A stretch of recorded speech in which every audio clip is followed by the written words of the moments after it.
Hello. Welcome to the video.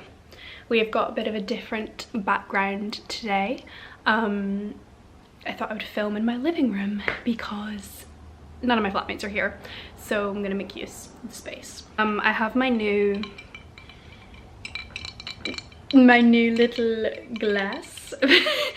I got two of these. I just got them on Amazon because I basically was watching like Get Ready With Me's on TikTok, and I just thought I'm in need of a new little glass.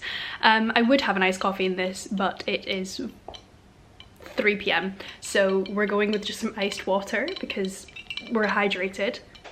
Also, I just put I bought this lipstick a while ago and I just put it on because, you know, when like you just see makeup and you're just like, oh, we'll just put some on. So I don't really like lipstick on me, so we're just gonna ignore the fact that I have lipstick on. So we're gonna ignore the lighting and we're gonna ignore the fact that I have weird lipstick on, because I didn't actually think I was gonna be filming this video until 5 minutes ago. I apologize for my lack of content. I have been very struggling to find, I don't know, I've been struggling with filming, with feeling like I have enough energy to film, and I did do a vlog of the family holiday, but I was editing it and was filled with a lot of self-hatred, so I decided to just pause on that because I just didn't really want to upload it because I just didn't like who I was. So it's really fun. So today we're gonna talk about therapy. I just wanted to do a video about my experience with therapy. I think it's obviously like therapy is not for everyone. It does not work for everyone. It's a very like, what's the word? It's really like you have to find a good fit with your therapist, and it doesn't, that kind of like process of finding a good therapist can often be very long and like tiresome, and can like mean that just therapy isn't for some people. I kind of thought I would just kind of talk about my story so far with therapy. I have been in therapy on and off since I was 10 years old. 10, which is a very young age to go to therapy. I've always said that I'm going to film another video on the reasons as to why I had to go into therapy so young, and basically kind of the root and the beginning of my trauma. I have tried to film this video before, but I have never really talked about the time that occurred when I was younger. I'm not trying to be all like mysterious and secretive. I just don't know if I'm ready to talk about it. Like, I was just very ill mentally when I was younger, and I basically filmed a video talking about it, but as I was like talking about it, so many other memories came. I feel like I need to write it down and then do a video because I was like remembering things, and it was like the timeline was all weird. And I do definitely want to talk about it. I think it's really important, but not today. But I'm kind of just gonna like, I was very unwell. I basically was forced into therapy because I was underweight, rapidly losing weight. Yeah, I'm gonna do a trigger warning of eating disorders, anxiety, depression, all of that. You already know the drill is gonna be discussed, specifically eating disorders. So, yeah, I was very underweight. It is so much more nuanced, which is why I want to like talk about it properly in a full video, because it's a lot to unpack. But I was basically very underweight, rapidly losing weight, so I was forced into therapy, not by my choice. I was 10 years old, because it was kind of like, we need to save your life. So my attitude to therapy in the beginning was very much, who are these people? I don't like them. They're trying to make me eat and I don't want to. So I really wasn't happy about going to therapy, and I always remember that because at the time the focus was so much on me putting on weight, I was really upset because like the therapists weren't addressing my worries and my like anxieties and the actual root cause of it, because like their purpose and their main job and priority was to save my life, and that meant like putting on the weight. I first started seeing, I think my first therapist was a psychiatrist in CAMS, and I also saw alongside her a doctor and a dietitian. I did not really like my psychiatrist, but I think yeah, my attitude at the time was not very open-minded to therapy, and I kind of didn't really understand why everyone was just kind of ignoring all my worries and my anxiety, and they were just like, eat, we don't care about anything else, just eat. Yeah, obviously now I am very, very grateful, because I would not be alive, or my life would have taken a very different turn if that hadn't have happened. And like now looking back, I'm aware that that really needed to happen. Like they had to make sure that I was putting weight back on, otherwise like we were going into like a life-threatening situation. All that is a story for another day, and I am going to do a video talking about my history with eating and all of that. But the point is that like I first started going to therapy because I was forced into, like I had to go from a very young age. I don't really think I reaped a lot of benefits in the beginning because I was very mentally closed off. I was also just very young.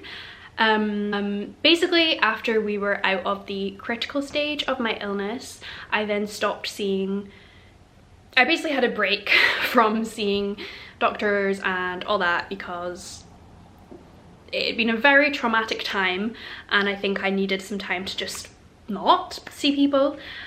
Do I know if that was a good idea? I don't know. I then basically had experienced, this was 1 year before I left to go to high school, secondary school, and then, so I basically had a year without therapy, was trying to subconsciously heal from everything that I had just been through. And then when I was transitioning into secondary school, my mum and me and my parents basically thought it would be a good idea to go back to therapy or try and go and see someone, because I was experiencing a lot of anxiety about this transition. I think they'd kind of realized that there was a lot of unsolved trauma and things that obviously hadn't been addressed during the like time when I was very unwell. So we basically went back to CAMS, and we were very lucky that the waiting list for at that time was like not very long at all, and I think within a couple months, or yeah, we were able to see someone. I then saw probably about like 4 therapists in the time that I was in CAMS, and that would have been probably across 3 or 4 years, I'd say. I know there's a lot of discussion and things online about CAMS, but I'm lucky that like I did oh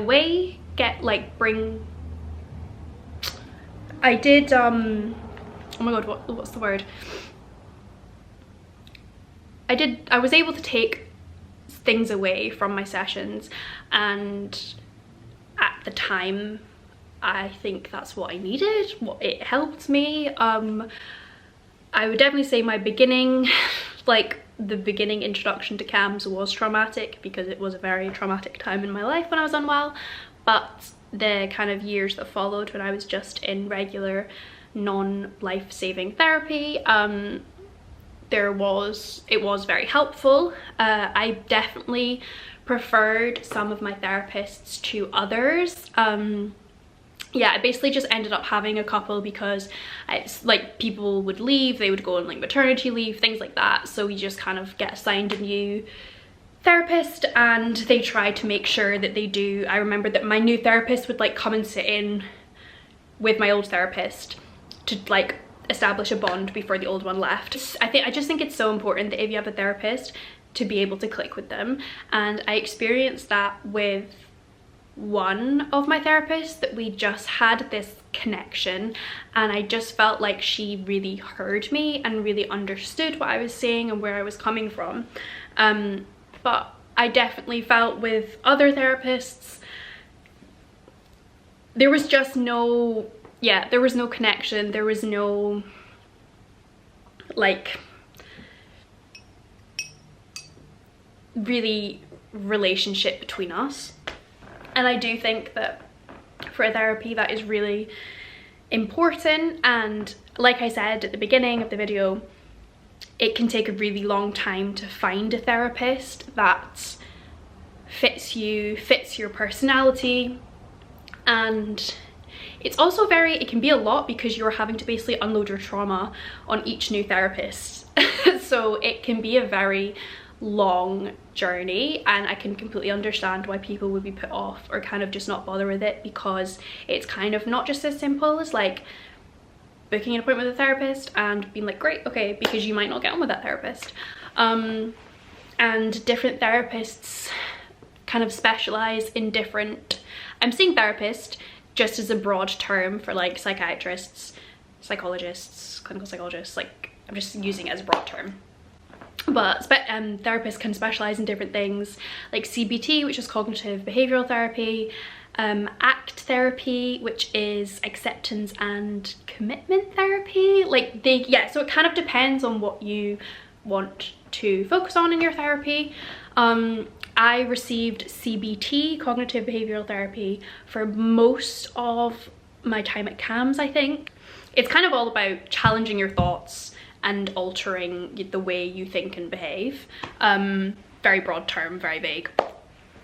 But because a lot of my anxieties were about food, were about OCD, not about OCD, but were OCD tendencies, that kind of thing, that we basically use CBT to kind of alter my thinking patterns. And it was a lot of like, what is the thought, what's the anxiety, and then what's the evidence, what is the evidence that this might not be true, how can we kind of like deal with this better. Like it's very methodological, I don't know if that's the right word, but it's very kind of like, this is the thought, what can we say, what can we think instead of this thought, how do I feel now, and very step by step, you know. And to be honest, this really did work for me. I would say the first, because again, I had never, to my knowledge, experienced depression when I first started therapy. So when I was like 12, 13, 14, 15, it was about my anxiety, my emetophobia of being sick, of being anxious at school, a lot of that kind of stuff, about my panic attacks, because I used to have very kind of like minute panic attacks a lot because I didn't know how to handle my anxiety. So therapy for me was about learning tools and utilizing tools to help me stay in the classroom when I got anxious, and yeah, kind of like battle the anxiety symptoms and become more aware of thought patterns, thinking patterns. Yeah, kind of I think a lot of it was aimed at healing my relationship with food, because it had been severely damaged in the time that I was unwell. So that was like the first like 4 years of therapy. And yeah, I would say that it was very helpful because it was the building blocks of my awareness about mental illness now. Like I was still very young at that time, and I was learning so much about mental illness. I was learning so much about how your brain can trick you, how like a lot of my anxieties were anxieties. Like it was kind of the first time that I had been aware that my brain was not always truthful to me. So yeah, I would say that I'm very lucky that I was able to access free therapy for that length of time, and I'm very grateful for that time because it did really give me good strategies to deal with my anxiety. Like, I think I did really benefit from it, but when I look back on that therapy, it is a completely different experience and feeling to the therapy that I have now, because because of the nature of it, and like I was very young and I just hadn't really found myself, and I didn't really have the same connection to those therapists that I do now with my current therapist. So I then stopped going to therapy for maybe like a year or like 6 months. I can't really remember why I started back up again, just because I had basically like been discharged from CAMS, but I was still experiencing a lot of anxiety, a lot of emotions, a lot of feelings. So my mum had heard, basically she'd been recommended a private clinical psychologist. Obviously I am extremely grateful that me and my family are able to afford a therapist to go private. Like, it's not possible for everyone, and I'm so aware of that, and I'm very grateful and privileged that I have been able to access private therapy and benefit from it. So I have been going to therapy since 2017. Well, like, I've been with this therapist since 2017, which is crazy, which has nearly been 7 years. We haven't, as I've mentioned in previous videos, I haven't had therapy constantly, but more or less it's been like 7 years, which is really crazy.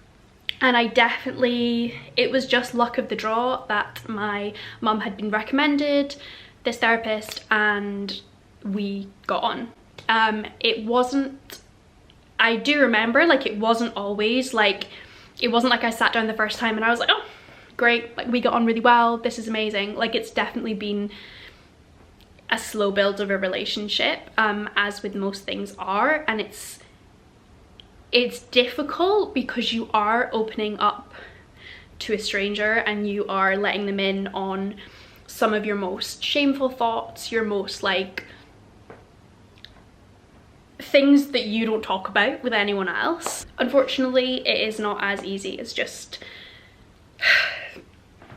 meeting someone and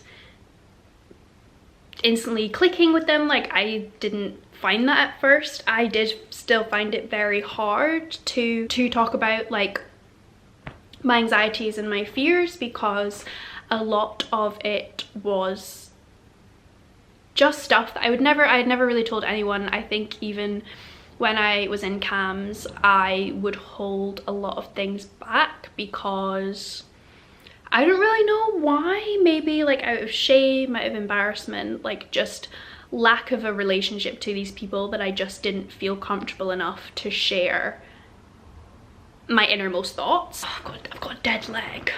Yeah, because it is a very scary thing to do, to open up to someone, to a complete stranger. And it definitely did take me some time to be fully open with my therapist, and I do think I tell my therapist most things now. And again, we did a lot of CBT work in the beginning because I still had a lot of issues surrounding food, surrounding cleanliness, that kind of thing. So we did a lot of CBT. I still have like a folder at home of all my charts. I had a lot of worksheets. We worked to address where a lot of my things had come from, which I think was it was a big like shift in my therapy. Even though it's important to like not dwell on the past. It's still important to understand where things are coming from, where the initial triggers and trauma could have come from. And me and my therapist did a lot of work on that, specifically during COVID, about where a lot of my core beliefs and things had come from. And that was a huge breakthrough in my therapy, because we really kind of whittled it down, worked through a lot of things that had happened in my childhood, because trauma, it doesn't have to be this huge event. It can be tiny things that you might not even remember or think had an impact, but they can still alter you as a person. So yeah, my therapy definitely shifted. It also shifted when I kind of first started experiencing symptoms of depression, because it shifted from focusing on anxiety and anxiety things to battling depression and suicidal thoughts and things, which was like learning a whole new toolbox of getting through really dark times. Yeah, and also like throughout this I was building a stronger relationship with my therapist, and I'm very lucky that I've been able to see the same therapist for so long, because I think that plays a big part of me being able to open up to her and be truly honest. Because unfortunately I found that for me, therapy is not going to work unless I am engaged and willing to share, because like with a lot of things, it is all about your mindset, and you have to be willing to change, willing to admit that you are not perfect, that there are things wrong with you. Not wrong with you, but there are things that you need to work on. Yeah, it's a very like, it is very hard, because you are facing parts of yourself that you might not want to face. You are addressing toxic behaviors, toxic patterns, and you do really have to be committed to the healing journey. I've definitely found at some points that it's almost like opening up a can of worms. Like it kind of feels like everything is getting worse because you are suddenly aware of so much more. And I do think that that is just a thing with self-awareness and doing self-growth work and stuff. You become aware of a lot more things, which can be an amazing blessing, but it can also be a curse, because sometimes I just think my life would have been easier before I knew all this about myself. But that is, you know, that's so healing goes. Like, that's what we're dealing with at the minute. And again, just talking to someone who is completely removed from your life, who is essentially a stranger, an outsider, talking to them about family matters. Like, I have had periods where I've had difficulty within my family, and that's obviously quite hard to talk to your family about that when they're kind of the issue. Not the issue, but like the issues are within the family. So talking to someone who is just out with the family, they're not a friend, they are completely impartial and unbiased, and even though sometimes it can be hard, they are there to help you. They want the best for you. And my therapy shifted from CBT to ACT, which is, I'm gonna Google the actual definition of it, because acceptance and commitment therapy. It's like mindful therapy, and it very much focuses on not challenging feelings and thoughts, but like accepting them and letting them go and not getting sucked in, rather than like addressing their presence and like battling them. Me and my therapist have done a lot of work on that, of kind of just like letting thoughts float by and not getting sucked in. You know, and then my therapy shifted again when I went through my hypochondria. My huge hypochondria kind of breakdown.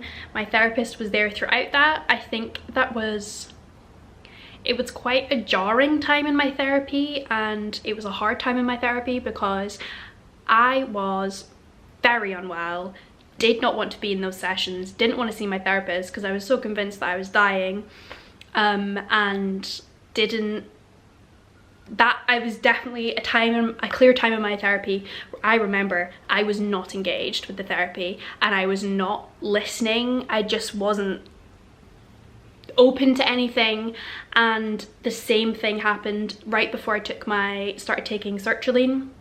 My therapist had said, I think we should try antidepressants because I wasn't well enough, I wasn't stable enough or open enough to engage in therapy. So there was kind of no point because I was so low that I was just like, well, there is literally no point in being here.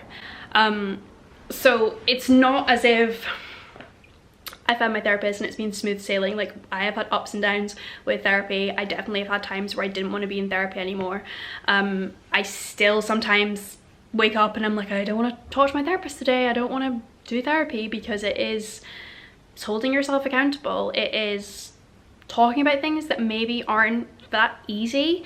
I find with therapy that I will often write down things that I want to talk about in the kind of like weeks leading up to my appointment, and then straight afterwards I will write down things that we've talked about, the advice I've been given, that kind of stuff. And I just like that because it keeps me kind of like reminded, and like I have somewhere to visually look about stuff that I've been talking to my therapist about. So as I have talked about in one of my recent videos, I just went back to therapy. I stopped for like 3 months, wasn't that long, but I basically realized that I did need help with my OCD compulsions, my anxiety, my overthinking, and so I'm kind of back to seeing my therapist every 3 weeks or so, which is kind of what I usually see. My battery's about to run out, damn. Okay, camera battery has run out, so we're going on the phone for the last little bit. I'm nearly done talking. But yeah, I basically, when I was younger, I kind of went from seeing my therapist once a week to then every 2 weeks. And then now, yeah, I'm kind of every 3 weeks, every 4 weeks, or just when I feel like I need it. My therapy is constantly changing. It is not a stagnant thing. And I just think it's really helpful to even just chat to someone about things that have been going on in your life, about like, you don't really have to have it's not like you have to be very, very mentally ill to talk to a therapist. Like it's taking care of your brain, it's taking care of your mind, and it's just like exercising, but it's like for your brain instead. And obviously, yeah, I'm very lucky that like, because I was forced into therapy at such a young age, I've kind of been trained into talking. Like, I was forced didn't want to when I was younger, but I was forced into talking about my feelings, talking about my worries. But I'm lucky that like it comes quite easily to me now, because that's just how I've grown up, and I've kind of always been like trained to do that. So I'm very aware that like because not everyone has had to talk about their feelings since they were very young, it can be really hard to one day be like, let's start unpacking things. But if you find a good therapist and a therapist that works for you, you will hopefully be able to work through it in little steps and at your own pace. And again, you're the client, so you lead the sessions in a way that like you talk about what you want to talk about, and your therapist is there to help you. And yeah, I'm very, very lucky that I have a very good relationship with my therapist now, and I'm able to talk to her about a lot of stuff, and because as well she knows me so well, she can kind of hold me accountable, and we can also talk about things that we're good at. Like, she will often help me recognize my progress, which I think is a very big thing, and a good it's really hard to see your own progress when you are in it every day, and a lot of the time I feel like I'm back at square one.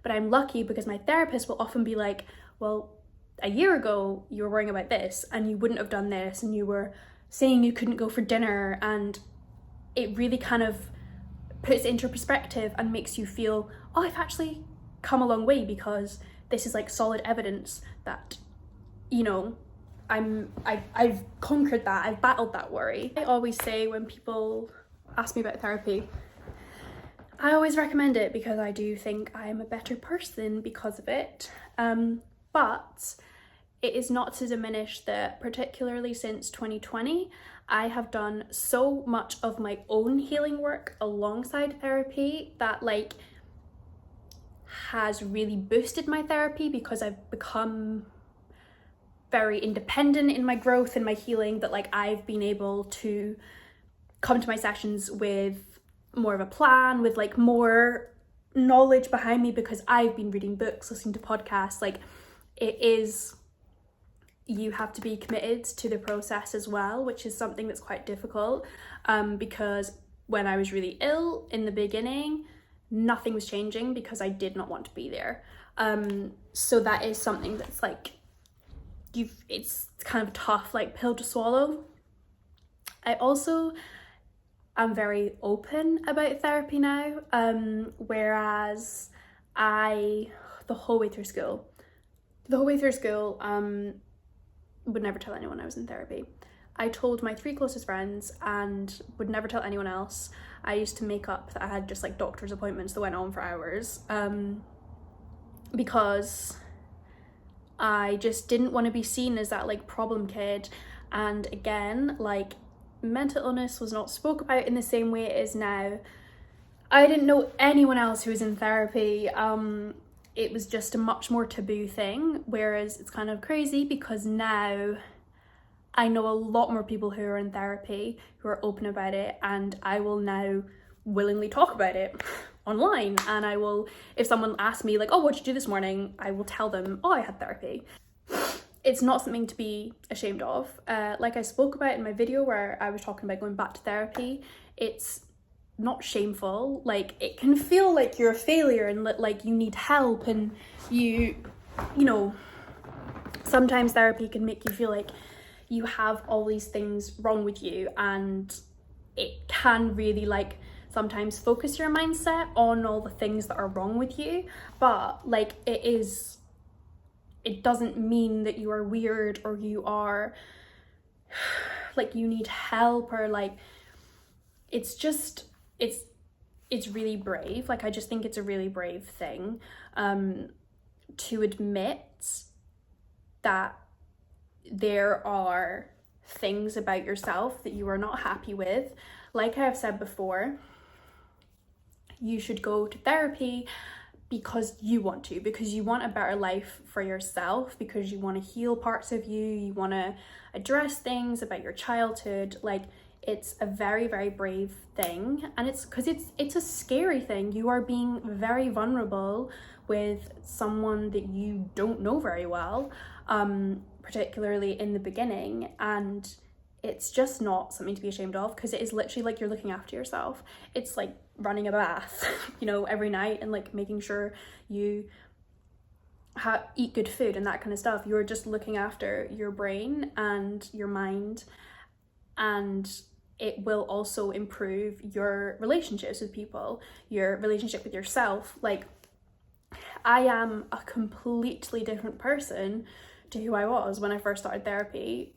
One, because it has been 10 years, but also because I have learned so many things about myself, about the way I behave, about the world. I have much more logic now against my anxiety.